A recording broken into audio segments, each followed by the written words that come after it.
Hi, and welcome to the Heart Leader podcast, where heart and mind align. I am your host, Amber, and I am here with co-host Austin, and we are kicking off the month of vulnerability. Our topics the entire month will focus around the Heart Leader key attribute of vulnerability because it is so vital and important. And we followed it up after authenticity for a very key reason. And Austin and I are going to dive into that here through some discussions. But I'd really like to start by saying, Austin, I know when we were talking about all of the key attributes of being a heart leader, and we talked about whether or not there would be a flow on how we would bring these forward, we were like, there kind of has to be, because they're building blocks. And in order to really fully embrace one, there are some that have to kind of set the foundation. Mm-hmm. And authenticity was one that's kind of a foundational step for really getting into vulnerability. Yes. And it kind of, in a way, you'd say, well, why is that? Why do I have to be in touch with my authentic self in order to be vulnerable? What would you have to say to that? Why? Why do we have to be in touch with our authentic self in order to be vulnerable? It's a great question. I hope so. It's one where at first the idea of authenticity and vulnerability, it's kind of like a chicken or the egg in a way, right? But the reason why we ended up using authenticity first and vulnerability second in that step, in that flow, was because how can we really be vulnerable if we don't know who we are? Otherwise, we're creating a facade or an idea of what vulnerability is. So to a degree, are we being vulnerable, or can we be vulnerable if we don't know ourselves? Sure, but we're putting limits. And so we can't truly understand the actual vulnerability of who we are, why we are, or the depth of that vulnerability until we fully understand ourselves. That's the connection point. Yeah. And ultimately, when we talk about vulnerability, at least for me, there are defined definitions of what vulnerability is, obviously. But to me, when I hear the word vulnerability, what it brings up for me is that I am, as you said, being my full authentic self, at least the way that I know myself authentically right now, in my personal life, in my professional life, in my social life. I am showing up and I am not fearing that people are going to see me for me. So I don't need to protect myself. I don't need to fear that someone is going to hurt me for being myself or for embracing what makes me the unique aspect of the soul that I am. And so there is no longer this need for protection in society or in my life. That doesn't mean I'm not cautious, right? Because there's always a need to be mindful and cautious. But this whole need to protect ourselves, to always be on the attack, to always feel like we're fighting something, like that fight or flight is constantly kicked in. Instead, I can fully love myself, and that opens me up to fully love others. And that's in every aspect of my life. It isn't just in my personal life. It's in my professional life. Because the moment our team knows that we truly care about them, then they truly care about us. And it creates this strong foundation for a team that will always be there, even if they move on to other careers, even if they move on to other things, they're always coming back. And that starts from authenticity, because I know myself, and then I consistently show love from that authentic place. So well said. That really works personally, professionally, and collectively. Yeah. And I feel like you hit a really important part in there. I mean, among many things in that were very important.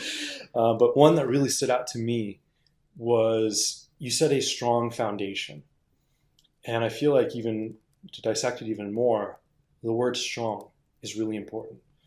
I feel like there's a massive misconception that vulnerability equals weakness.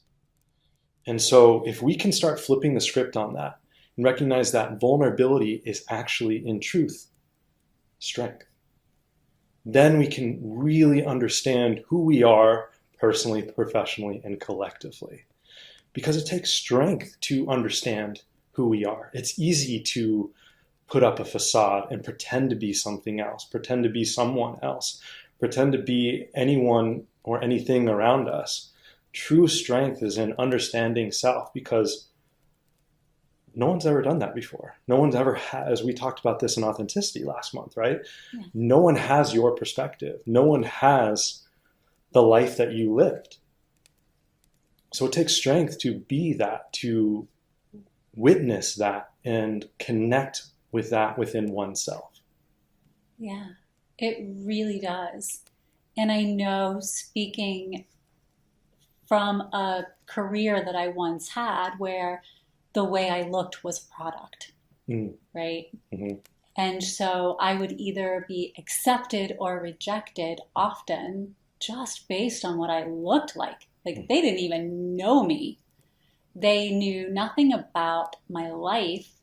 I would walk in, and it was either you fit the look, you don't fit the look, you need to do this or do this or do this. And if I wasn't cautious and not letting that shift my authentic self, but vulnerable enough to go in and say, I'm presenting myself as I am, it either aligns for you or it doesn't. And if it doesn't, it's okay. Mm-hmm. But I'm not changing who I am because it will work for someone else. Mm-hmm. And so there is a strength that comes from that.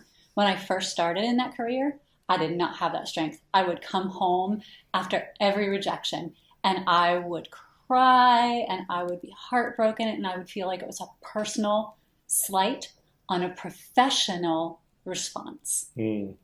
And so that's how I feel like sometimes we do allow our vulnerability to start to impact our authenticity, so it can go backwards. Mm.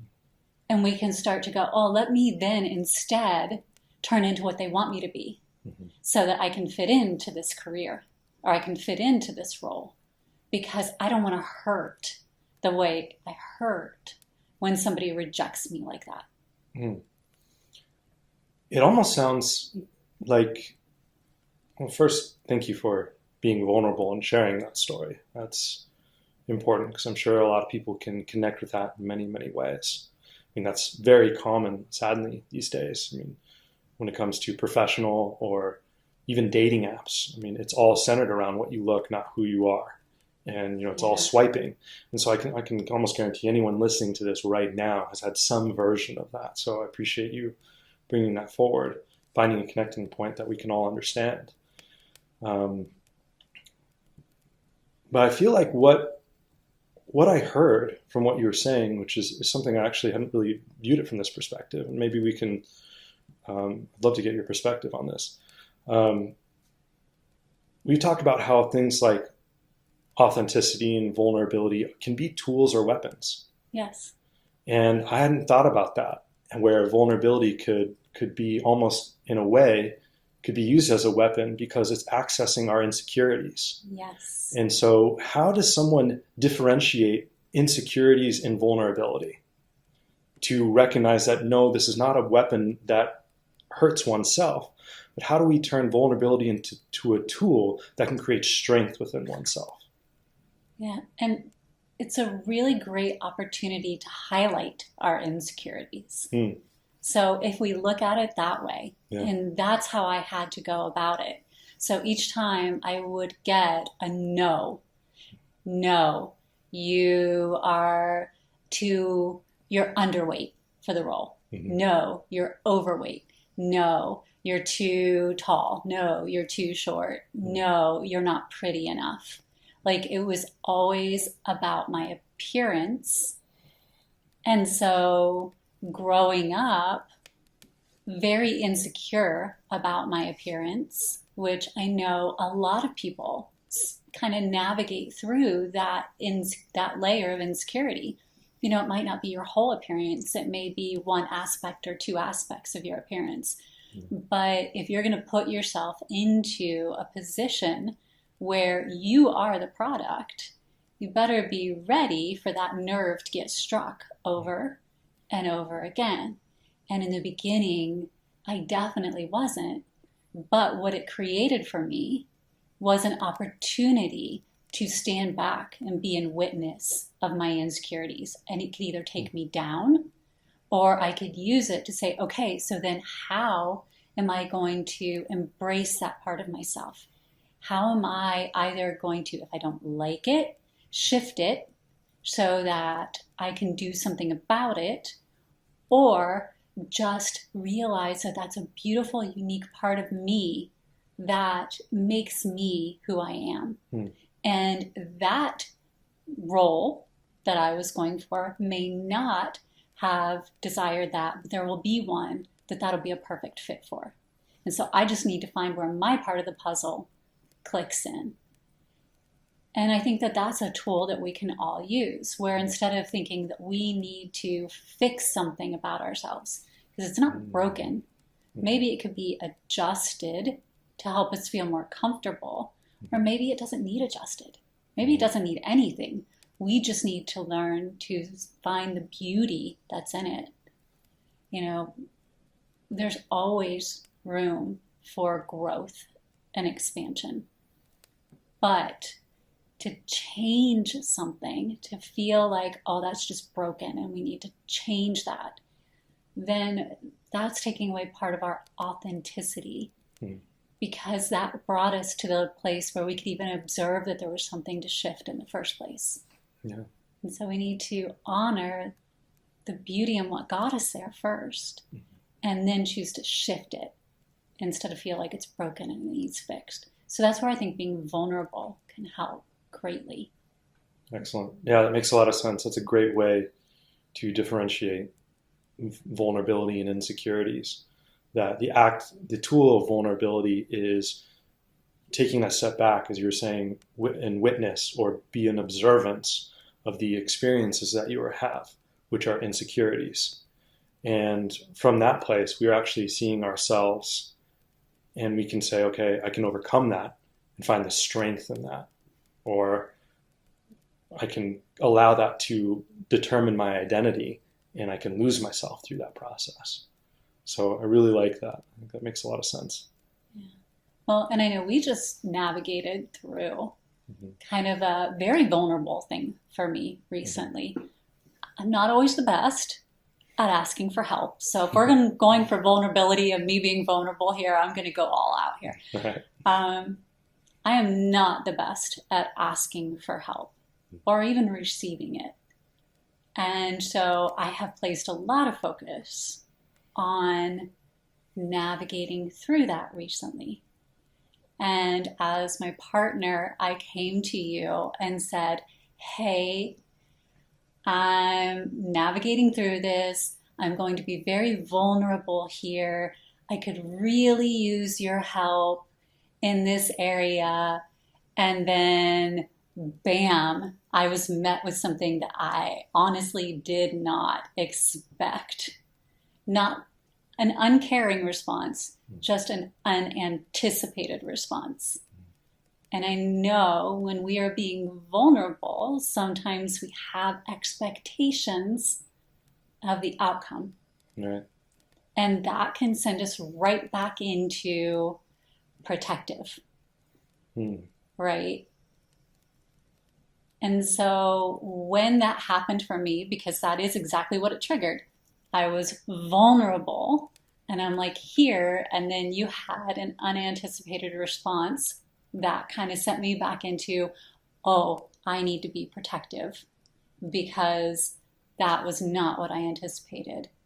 what was that like for you on the receiving end of that?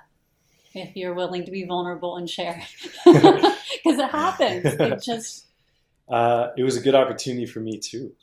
I feel like we unintentionally set each other up for that, where when my response was not received as I anticipated, then we had the same experience, just in two different ways.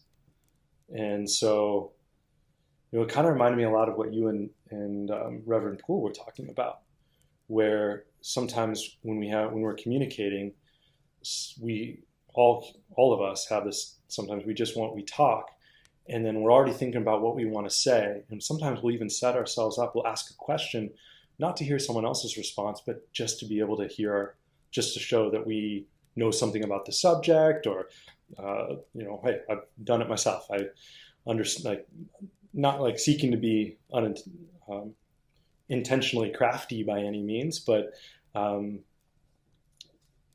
just maybe triggered by an insecurity. And in a way, what you're presenting is that when we have these conditions, it's almost like an emotional version of that, where we're setting ourselves up. When we have that kind of expectation, we're setting ourselves up to pull back to where we feel comfortable, which is protection mode. And so it was a good opportunity for me to recognize, okay, where personally in my own ego is this coming up? Why? When I know in my heart that, hey, if I respond in a way that I thought was loving and caring, but it was not received as such, how can I step out of my own self to recognize that when my partner, or in essence, anyone, is seeking that type of vulnerability, it's not about me. It's about them in that moment. And so how can I get out of my own way to be there for that person, for you? Because later in the conversation, once your request has been addressed, I can always circle back. It doesn't have to be right now. That is another expectation in and of itself, is that we expect an immediate response or immediate result.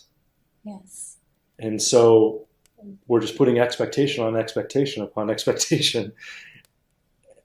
And eventually we're just setting ourselves up for failure in that sense. So if we can pull ourselves back from that, respond as best as we can, but genuinely from a place of, am I actually hearing what this individual is saying and what they're requesting? And am I answering it as best as possible? And if not, seek to understand, and then circle back later and understand why the response that was given was not received in that way, to help for future communication. Yeah. So it's almost as though there's a need to meet my request, my vulnerability with vulnerability. Sure. Because where it was coming from was that strength and yes and oh. And I'm being vulnerable and opening up. And so when vulnerability gets met with that, it's almost overwhelming. Like, wait a second, whoa. Mm-hmm. So not that there isn't a need from me who's being vulnerable to let go of expectation, because true vulnerability is about letting go of expectation. And just opening up, and whatever comes back, allowing that. Not that there aren't boundaries, and I feel it is very important for us to discuss the difference between letting go of expectation and not needing to be protective so that you can be truly vulnerable, but honoring boundaries that allow you to feel comfortable in the exchange. And I feel like that's what we were able to navigate into, because in that exchange that we had, my immediate was to pull back into protection. And then I had to take my own step back and go, wait a second, I just went into protective mode. That's getting us nowhere. Let's instead return to, okay, here are my boundaries, and this is why I was triggered, and then be vulnerable enough to explain that to you. Right. So you could go, oh, I didn't even realize I had done that. Now let's start from here and talk through it even more. Yeah. Because there's no way that someone else can fully understand someone else's trigger. If we don't know it's there, it's not like we're in, maybe sometimes people are intentionally, but when we're not intentionally doing it, then it's kind of in a lot of ways out of our own hands. Yes. But the opportunity is when there is a trigger to not have an ego hit, to be like, oh, well, I'm causing that. And then meet the protection with another self-protection. Because what it does, it creates separation. Yes. When the purpose of vulnerability is to create connection. The opposite. It's to create oneness, to create unity in whatever that is. And so when we can meet it in that standpoint, I feel like that's when vulnerability becomes its greatest form. It becomes the tool to help us grow. Because through that process, we did grow together. It brought us closer. And I was able to step back and say, well, okay, if I'm not, although I feel like I'm responding in a way that's loving and caring, what is it that you need? And how can I adjust my communication to convey that? Because you're asking for what's needed right now. You're the one asking for what is needed this time. It's not about me. And then afterwards I can then say, okay, now that I have an understanding, asking those clarifying questions and really being there for you, I'm in return doing what I desired, which is to show you that I'm there for you. Yes.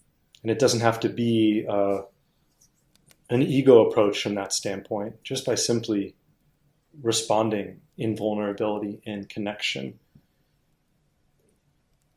is another way to get there. Yes. And as you have really allowed us to walk down through, it is very much about balancing that ego. Yeah. Right? To understand from both sides that we have to be willing to, even if from my side I didn't get the response that I desired, to not then be, okay, well then it's not what I wanted. So let's instead, okay, may not have been what I anticipated, but how do we continue to move this forward and gain insights from it? And that in itself is being vulnerable. And that's incredibly helpful, again, across all avenues in life. Because inevitably, yes, you're going to run into that in partnerships. You're going to run into it in friendships. And you can't consistently walk away from every friendship just because you don't align. And you're going to run into it in business a lot. And so how do you have effective conversations that are vulnerable and authentic? And that really and truly sets up for how it's continuing to kind of take those steps back and be mindful about, okay, am I being triggered in the conversation? Am I placing expectations on how another person should respond based on what I think? And have I firmly communicated my boundaries so that if someone has triggered me, they're aware and they can make a choice based on awareness instead of they should just already know that. Because no one's going to just know that. Yeah. How would you effectively communicate the difference between conditions, expectations, if that's in one category, and personal boundaries? As you just said, it's really important. There is definitely a misconception, a misunderstanding. And so sometimes we want to go so far on one side flip to the other, and we don't realize that, if we're so focused on love, then we let someone completely trample over us, right? And we're like, well, I'm being vulnerable, and then we're ending up hurting ourselves through that process. Yes. And then on the other side, we want to be vulnerable, but the reality is we end up just putting up a wall and just say, no, we're not going to let anyone in. Yeah. And then that becomes more like, hey, that's a condition. Yeah. And so it can be seen in that way. So beautifully, right in the middle is this opportunity to share personal boundaries. Yes. Would you mind sharing a little bit about that and how they differ from conditions? Sure. And again, this is based on my perception of it and how I've utilized them. So there may be differing perspectives out there, and I honor that. But for me, the way that I've always used them is expectations and conditions are expectations more than conditions, but expectations are very fluid. Mm-hmm. Like they just pop up within different circumstances. So you have expectations of how something will result based in the circumstance you're in. And it's based very much on our life conditions, right? Anything that has happened in our past kind of precipitates how we expect things will happen in the future. Mm-hmm. Conditions are setting parameters for each one of those situations. So situationally, we may start setting conditions. Mm-hmm. Like if I'm going to date, then it has to be under these circumstances and in this way, and here are my conditions around the dating world, since we were talking about swiping in the apps, right? Yes. And so we've established conditions where personal boundaries are very much about what I'm going to allow into my life. So it's more solid. It is set. It's kind of your guideposts for how things will enter into your energetic and your physical world. So one of them that I have for myself is I will only receive communication that is respectful and that I feel will move us forward. Mm-hmm. And if it is disrespectful and not engaging in forward movement, then I know that my guiding principle, which is how I'm going to engage outward, is to either redirect it mm-hmm. so that it does flow in that form, or to remove myself from the conversation. Mm-hmm. That way, I'm not spending a lot of my time and a lot of my energy in conversations that are only going to drag me down. Mm. Because I have a limited amount of time on this earth. Yeah. And it's not that I don't appreciate challenging conversations. Mm-hmm. Challenging conversations are great. We don't always have to agree. But they can be challenging and respectful, mm-hmm. right? Yeah. And so that to me is a personal boundary, because I know whatever situation I go into, that is a constant. It is always there, ever present, and it's something I can communicate to everyone. Actually, if you go out on my Facebook page, you'll see my guiding principles and my personal boundaries. Right. I make certain everyone knows that this is how I choose to engage in life. I update them when needed, but they're pretty constant. It's a beautiful example. I feel like something to kind of add that cherry on top, if you will, is that if you take love, for example, which is a really important area when it comes to vulnerability, that's where a lot of people want to automatically protect, right?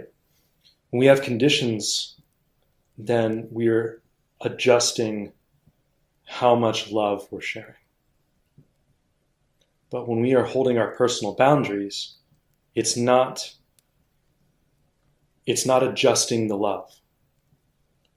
It's adjusting how we interact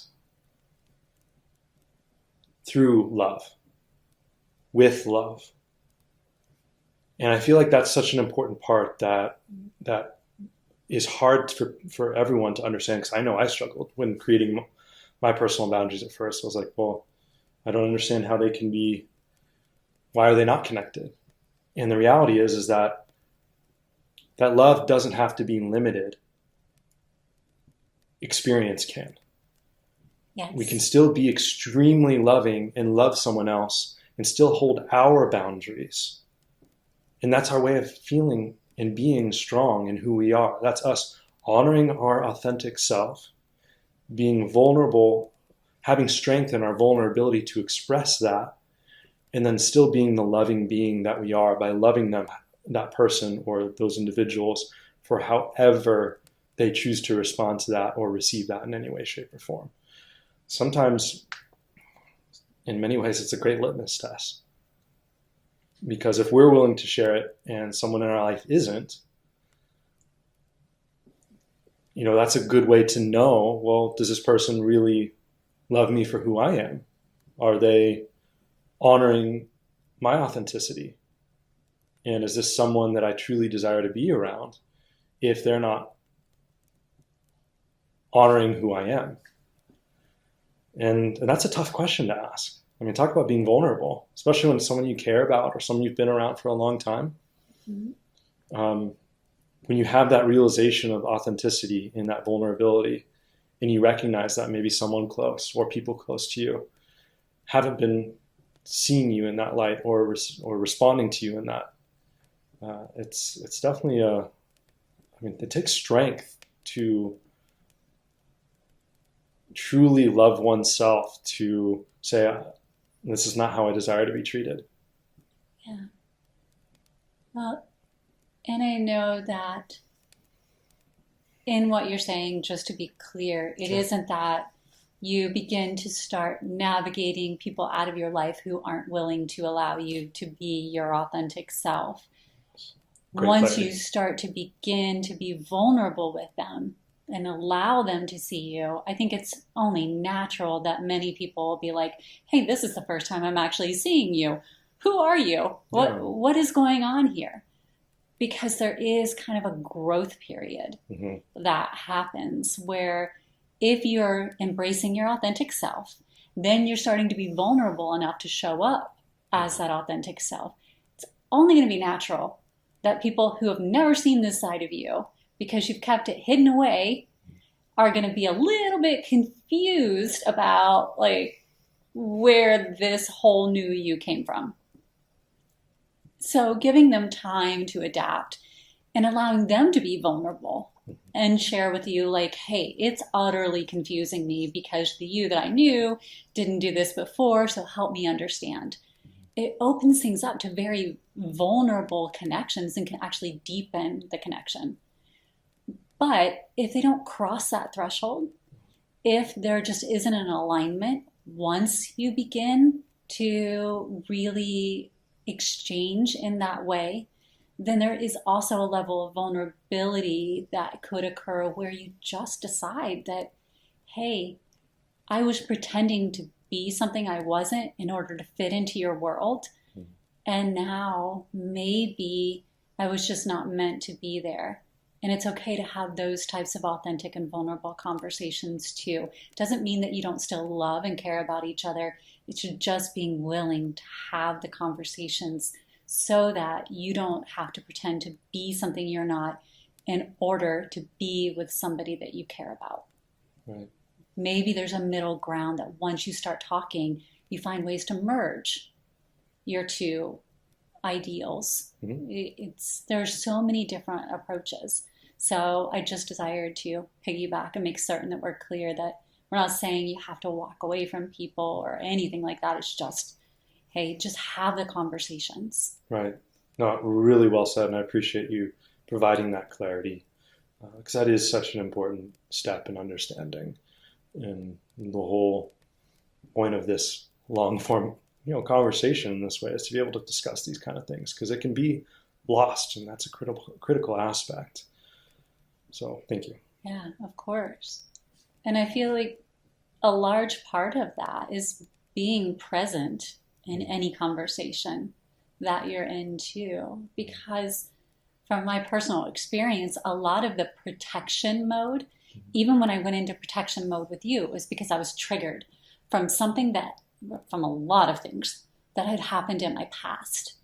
So all this stress from my past triggered me into this, oh my gosh, his behavior immediately makes me feel like he's going to do what all of these other people in my past did. So I need to protect myself so that I don't end up back there again. And so if I would have simply stayed present with you and realized you have never once in all of the years we've been together treated me in a fashion that would make me believe that you would cross my boundary in the same way, then I wouldn't have had the trigger at all. I could have simply stayed present with you and communicated with you, look, I don't perceive that what you are saying is what you intend. Can we navigate through what I'm receiving?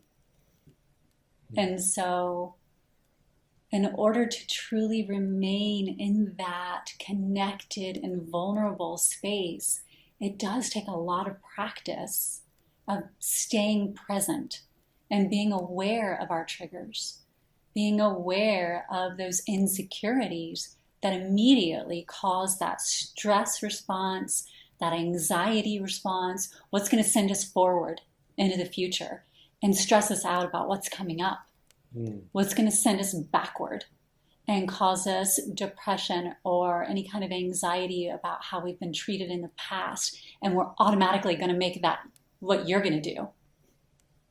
So part of this whole practice of vulnerability is becoming very heightened to all of those things, which makes it such a strong practice. Empowering our authenticity and being aware of our triggers so that we can move through them and become even more self-connected. I love that. So the present moment is a key asset to making vulnerability a tool. Yes. That's amazing. Yeah. If we're stuck in the past, then we're just shadows of who we were. And if we're so focused in the future, then we're just being paralyzed by something that hasn't even happened yet. Yeah. One that we could unintentionally end up creating. So when we're in the present, then we are accessing who we are, because we're never more ourselves than we are right now. Yeah. In the reality, right? That makes a lot of sense. I love that. It's beautiful. Yeah, and the only way to build our future moments is by being right here now, because these are the building blocks that are going to kind of build out whatever our future is. And if we are authentic and vulnerable, then that's a much stronger foundation than pretending to be something else and protecting ourselves, because we've already shelled ourselves in behind something that is not real. And so how are we going to truly build a future from behind a false front? It's just not possible. Right. No emotional fight or flight. And how can we really protect ourselves against something that doesn't exist? That's just a lot of expended energy with no return. Yeah. You're fighting the wind. Mm-hmm. Yeah. And so it's interesting. As we're talking about this we've talked a lot about it with the personal and emotional side of it, which, practicing at home is the key element. If we can do this in our personal lives, then it's a lot easier to take it into a business structure or into our communities or even globally. So when we talk about expanding out, where do you have experience, or where would you say if you were giving someone advice to take it to the next level, take it out from home and move vulnerability into other parts of their life, where would you tell them to go next? I feel like this brings up the second part of why vulnerability is strength. And I would really like to elaborate on this. And that's that vulnerability is strength because it creates oneness. It eliminates separation. When we are vulnerable, it taps into love. Love is the strongest energy in the universe. It transcends time, space, culture, tradition, you name it. It is actually the bedrock, the foundational energy of all of that. And so when we are being vulnerable and we're tapping into that, then we are actually accessing the strongest energy. So that is why vulnerability is strength, not weakness. It was such a mind-blowing understanding to recognize that we are being, because we've been taught, especially as men, right, that being protective and kind of being, that's strength, and not showing weakness. Protect my family. I'm going to protect everything. Yeah. Exactly. Not being vulnerable is strength. But if we're getting further away from the strongest energy in this universe, then that's not true strength. That's, again, a facade. That is ego. Mm-hmm. And so when tapping into vulnerability and accessing that strength, that love that is within every single thing in this universal structure, it's from there that we can create that bridge where there was otherwise perceived separation. And we can have compassion and empathy and connection. And that's what builds that unity. That's what builds that oneness. That's what completely eradicates the illusion of separation. And we recognize that we're all the same, having different experiences. Yeah. And that's such a beautiful energy to just be in. That's why vulnerability is such a life-changing tool. And the reason why I wanted to state that is because from that position, from that understanding, there's limitless possibility. You are releasing expectation. You are releasing condition. You are releasing the idea of other. Mm-hmm. And you are embracing love to its fullest extent, and you are living in the unconditional. From there, whether it's personal, professional, collective, it's all possible. So when you talk about releasing conditions and then you talk about business, I know as somebody who has been in a business world a lot, that immediately my first response is, well, wait a second, I have to have conditions and parameters in my business or my business is going to crumble. I have contracts that are going to have terms and conditions. There have to be terms and conditions around employment. And so how can you be vulnerable in business and still honor the fact that conditions are necessary?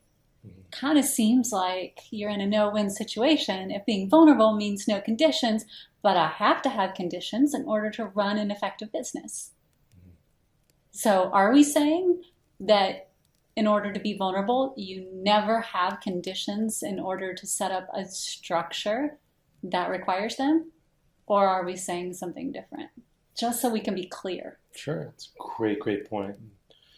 I genuinely feel we're saying something different than that. But how? That's a great question. Just like there are personal boundaries and guiding principles on the individual, there still can be the same for the business. What is a business but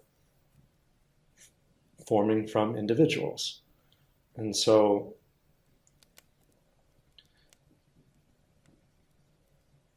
when I first got into business, I was sadly surprised, by how much I encountered the energy of, I'm going to screw you over before you screw me over.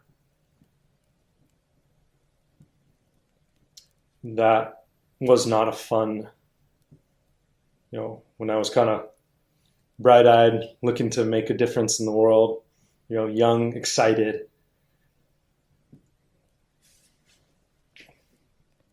It was hard to be met with that.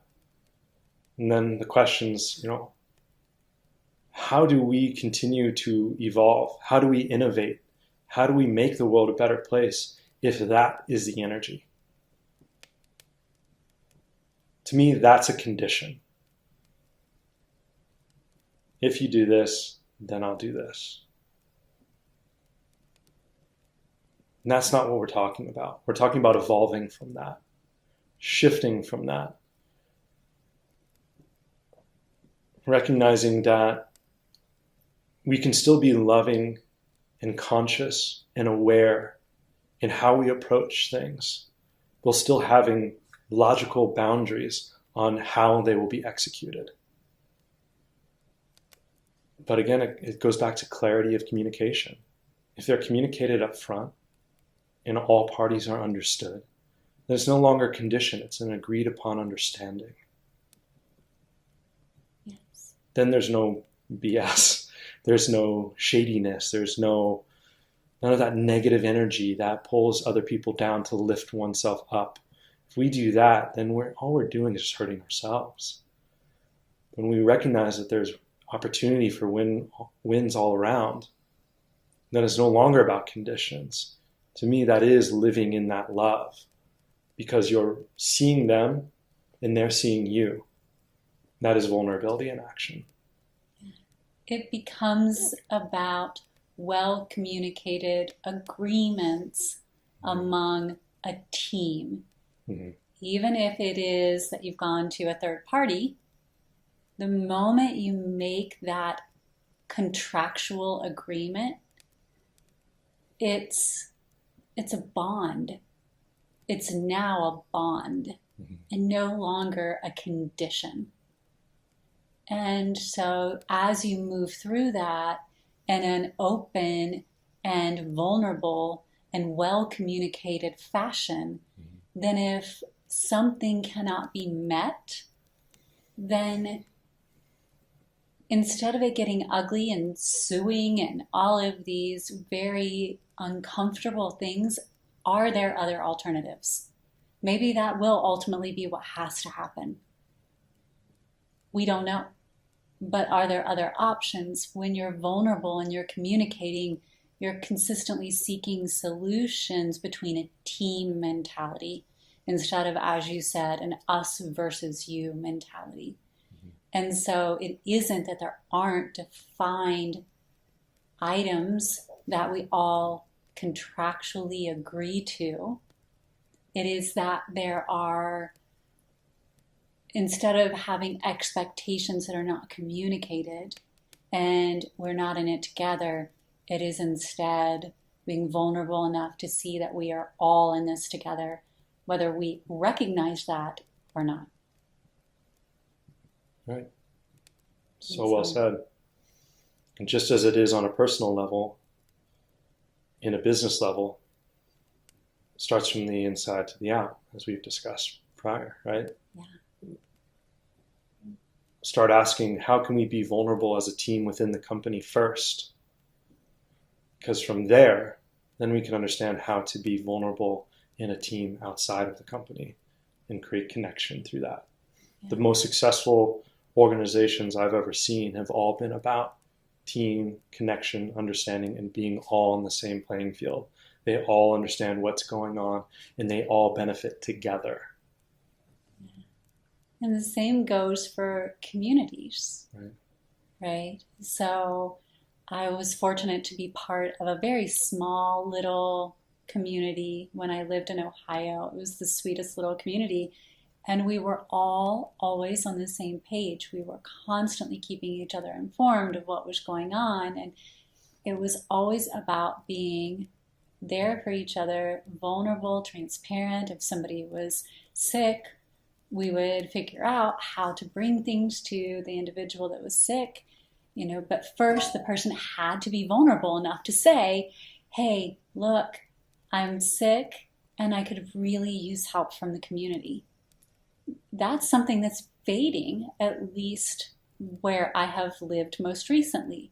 It isn't as though we're in a community where people are reaching out often and saying, hey, I'm sick, I could really use the community rallying and supporting us. Mm-hmm. But that doesn't mean it's gone forever. Mm-hmm. It is still a possibility if we would ever choose to do that.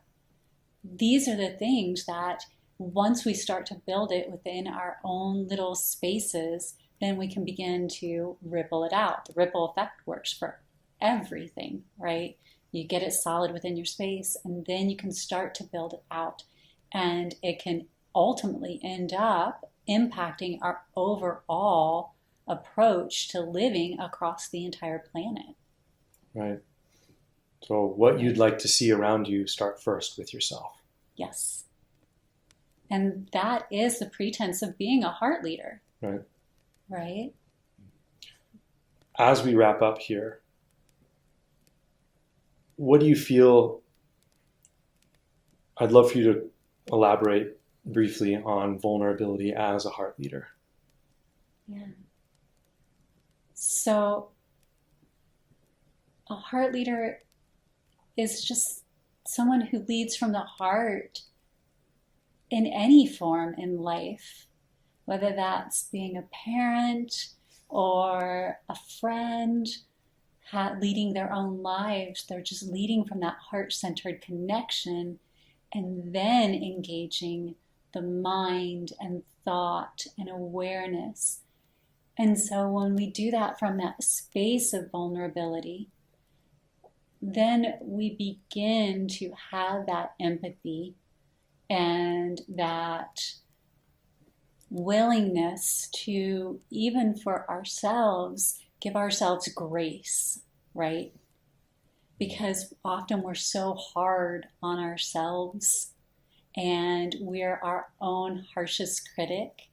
And so as we were talking at the beginning, when those insecurities come up and we're observing our insecurities, then from that space of vulnerability, we can have compassion for ourselves and say, okay, as someone who is leading with heart and then engaging intellect, I can understand why I felt that way, but I also understand I have a choice to feel something different.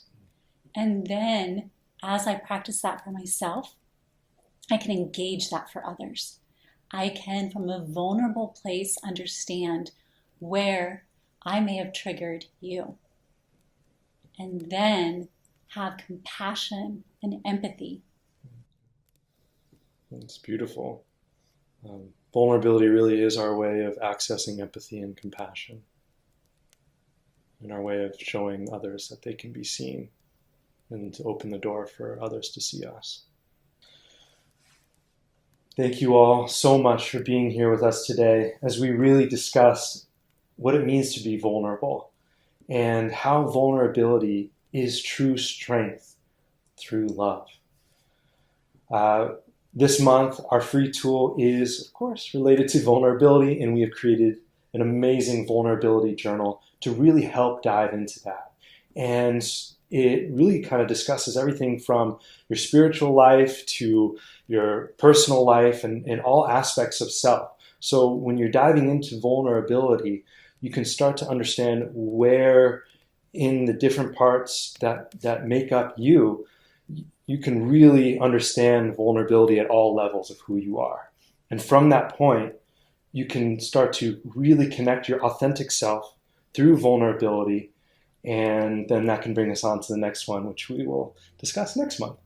But again, free download. And so there's a link down below. And also, we have this incredible new membership portal called the Heart Leader Toolbox. It's all completely free. It's really everything, all the podcasts every week get uploaded into there, and a bunch of free tools are all accessed in there, and a bunch of bonuses just because we love you. So thank you, my love. Amazing, amazing conversation. Truly appreciate you. Thank you for showing your love, your vulnerability today. And everyone who listened today, thank you so much for joining in, and we love you. We'll see you on the next one.